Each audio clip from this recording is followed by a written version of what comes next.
Updating your email address on Swiggy is a straightforward process. Follow these steps to ensure your account information is current. Step 1. Open the Swiggy app.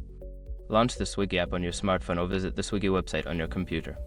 Step 2. Log into your account. Enter your login credentials to access your Swiggy account. If you're already logged in, proceed to the next step.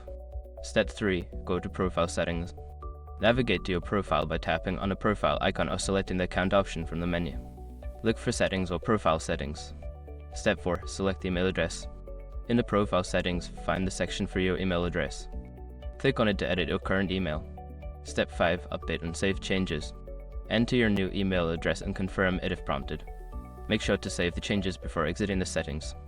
Once you've completed these steps, your email address will be updated on Swiggy. If you encounter any issues, consider reaching out to Swiggy's customer support for assistance.